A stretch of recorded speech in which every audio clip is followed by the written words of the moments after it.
dois períodos, assim, quando a gente fala de história romana, né? A gente está do mito de criação ali de 753 até 753 a.C., né? Até 390 a.C. Em 390, Roma vai ser saqueada pelos Senones, uma tribo gaulesa, vão botar fogo em tudo. Então, assim, não tem registro histórico. O que tem são os romanos ali a partir do século II a.C., contando a história de antes. Mas não tem registro histórico consistente daquela época, lógico, que alguns fragmentos sobram, a arqueologia consegue corroborar algumas coisas, consegue desmentir algumas outras, mas a gente diz assim que história mesmo, que a gente tem registro, que a gente pode mergulhar e ter mais veracidade dos fatos, assim, comprovar os fatos, é de 390 a.C. para frente, né? E o mito, assim, já é para mim muito interessante, porque eu, né, morei fora, então já passei um pouco pelo mundo, morei na Austrália, morei na Europa, morei em Manaus, e eu gosto de culturas diferentes, gosto de aprender, gosto de entender essas dinâmicas sociais. E Roma, ela nasce assim, multicultural de sempre, porque o mito começa com a Guerra de Troia. Então, a Guerra de Troia é aquela lá que tem os gregos contra os troianos, né? Tem aquele cavalo e tal. E o mito da criação de Roma, né? É que Enéas, que era um dos generais ali do príncipe Heitor, quando perde ali, a Troia cai, ele consegue juntar alguns soldados, consegue juntar ali alguns membros familiares e sai, né? Com alguns barcos procurando um novo lugar para se estabelecer. Ele roda um pouco ali para o Mediterrâneo e vai chegar ali na região do Lácio, na Itália, que é mais ou menos ali região central da Itália, assim, para o Mar Tirrêneo, né? Pensando, se olhando no mapa, o lado esquerdo ali do mar Mediterrâneo, lado esquerdo da bota. E lá ele chega onde tem É a panturrilha da bota. o outro lado. Não, é a canela. Canela, É canela. canela. É o tibial. E ele chega ali, tem os povos latinos, né? Que já estão ocupados ali. Eles começam a lutar com esses povos tentando se estabelecer. E como ali o mundo antigo ele é muito dinâmico em termos de guerra, tá todo mundo sempre se matando ali, enquanto os troianos e os latinos estão guerreando, outras tribos em volta também estão se aproveitando, e os gregos ali, né, os troianos não conseguem se estabelecer, os latinos também não conseguem expulsá-los, e aí eles resolvem fazer um acordo e fundir as tribos ali, falar, cara, em vez de a gente ficar se matando, vem vocês aqui, né, casa com as nossas esposas, com as nossas filhas. A gente casa com a de vocês. E a gente faz um bem bolado aí, divide o poder e se estabelece, né? Como os troianos, assim, eles eram bem mais sofisticados do que os povos latinos naquela época, não era uma sociedade estabelecida ali, eles eram povos seminômades, pastorais, e os troianos já tinham, né, mais uma ideia de como fazer cidade, de ciência política, ciência militar, mas os latinos já eram faca na caveira, né? Por isso que os troianos também não conseguem se estabelecer. E quando eles se fundem, eles começam então a assim ter uma prevalência sobre os outros povos latinos, né? Que existiam várias tribos ali latinas e sabinos, úmbrios, etc. E eles se estabelecem, ainda não é Roma isso, tá? Vai passar algumas gerações desde que esses povos se fundiram aí, até vir a história ali do Amulho e... esqueci o nome do pai ali também, que era basicamente ali o chefe tribal, que seria o rei ali da tribo, né? Ele tinha uma filha e tinha um irmão, e não tinha filhos, né? O irmão estava tentando pegar o poder ali e consegue, né, dar um golpe de estado ali e expulsar o rei, pega a filha dele e manda para ser uma virgem vestal, e é só que depois essa filha dele aparece grávida de gêmeos, né, que vai ser o Rômulo e o Remo. Ela diz que foi o deus Marte que a engravidou. Então acho assim já legal, eu acho como assim alguns mitos que permeiam, né, a nossa religião da virgem engravidada por um deus e etc, né? Lógico que não é bem exatamente a mesma história, mas como dizia Mark Twain, a história nem se repete, mas ela rima bastante. Então, esses dois filhos supostamente aí, né, seriam dois bastardos, né? Lógico que ela fala que o pai é Marte, mas eu não tenho essa leitura mitológica, essas coisas para mim, ela deu para alguém lá e aparece grávida. E aí o Númenor, lembrei que é o Amul e o Númenor, que eram os dois irmãos ali, um que expulsa o outro, ele manda um soldado da Fim nesses nenéns que tinham recém-nascido, né? Porque fala, cara, assim, a gente não pode criar esses dois aí, porque daqui a pouco, né, eles eram netos do rei, eles vão querer tomar o poder de mim, então ele paga um cara lá para jogar os bebês no Rio Tibre. Aí também você vê a história de Moisés, por exemplo, o bebê no Cara, rio. mas é muito o que me chama a atenção, porque assim, o mitos, ele é algo muito importante para a formação de uma cultura, de uma Sim. sociedade, né? Marte, Deus da guerra, né? Aí você vê o que foi toda a história de Roma, né? Isso é uma coisa que a gente não sabe se é verdade ou não, como você está dizendo, né? Mas, cara, essa ideia de você transformar um mito, uma simbologia, isso cria, cara, gerações, né? Não só Marte, como Vênus também, né? Porque o Enéas, que era o troiano, ele se dizia descendente de De Vênus, né? Então aí vai ser a junção da deusa do amor com o deus da Da guerra, guerra. que aí... E engraçado que Roma, até se você ler ao contrário, é amor, né? Então, É verdade, é é, verdade. mas, então tem bastante simbologia aí, e Roma vai ser essa mistura aí de amor e guerra, né?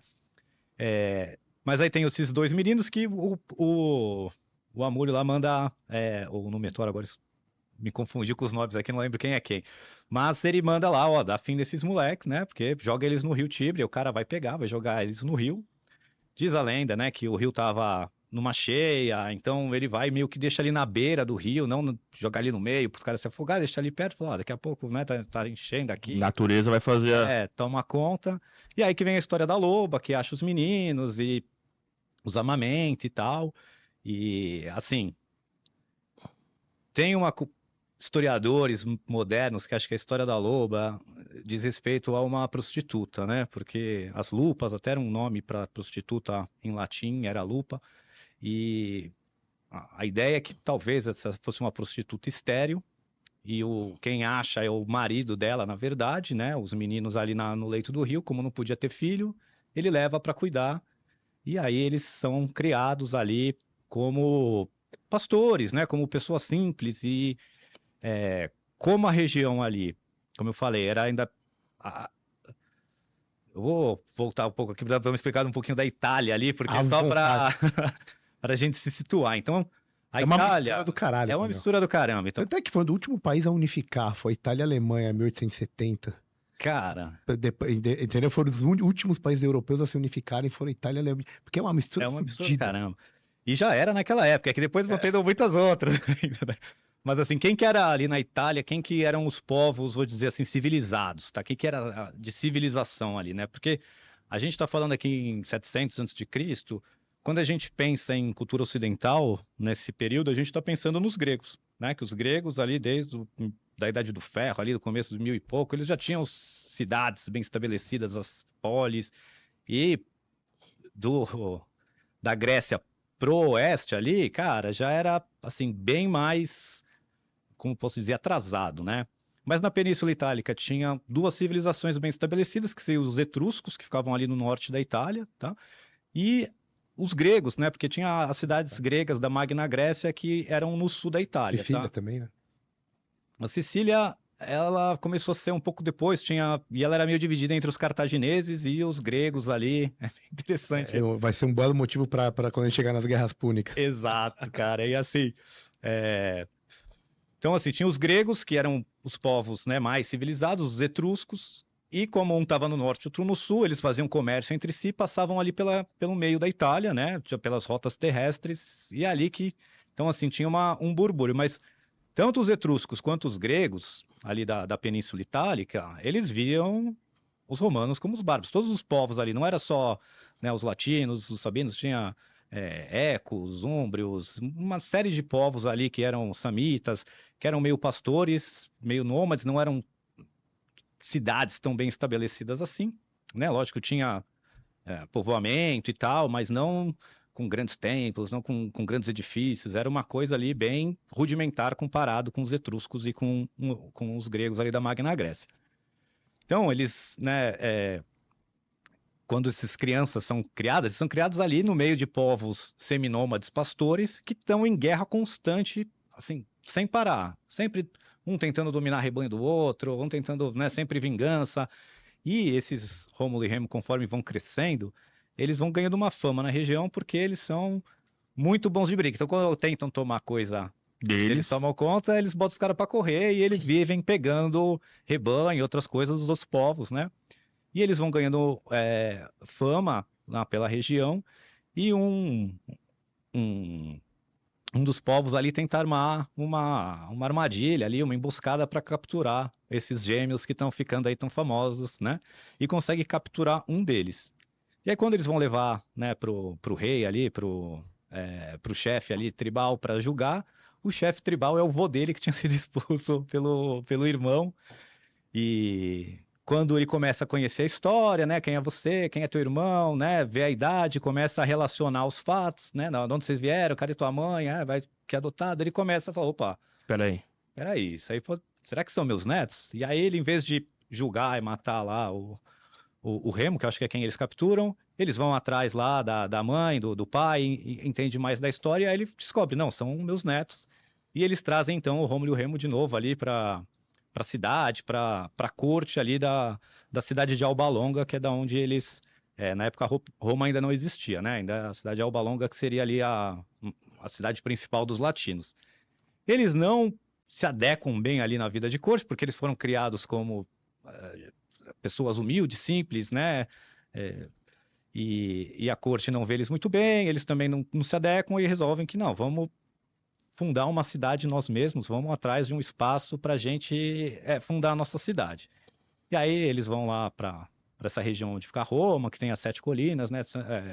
São 7 morros que circundam Roma ali, o Palatino, o Aventino, eu não lembro todos os nomes dos morros, mas eles ficam naquela região e falam que vão estabelecer uma cidade ali e eles querem disputar quem vai ser o rei, né? Quem vai ser o chefe ali, os 2 irmãos querem ser o rei, eles falam, não, vamos fazer o seguinte, vamos cada um para um morro e a gente vai ver quem os deuses vão escolher. E aí um vai para o Morro Palatino, outro vai para o Morro Aventino, e o Remo recebe um abutre, uma ave desce ali para ele, e as aves eram ali mitologicamente ligadas aos deuses, e o Remo então vai correndo para o irmão falar, opa, eu recebi o sinal, eu vou ser o rei. Só que o Rômulo, ele recebe depois 7 águias, né? 7 abutres, aí a mesma ave descem depois. E aí eles começam a brigar para falar, cara, os deuses me escolheram porque mandou uma ave primeiro em mim. E o outro fala, não, os deuses me escolheram porque eles me mandaram 7 aves ao invés de uma. E aí eles começam a brigar por causa disso, e o Rômulo mata o Remo, e aí a gente tem o primeiro fratricídio ali de Roma já. Já começa no. Já começa, aí também dá para fazer uma relação aí com Caim e Abel, por isso que eu acho que assim, é muito Sim, interessante estudar a história e ver que como vários pedacinhos assim de mitologia, eu vou dizer, estão presos em várias culturas diferentes, né?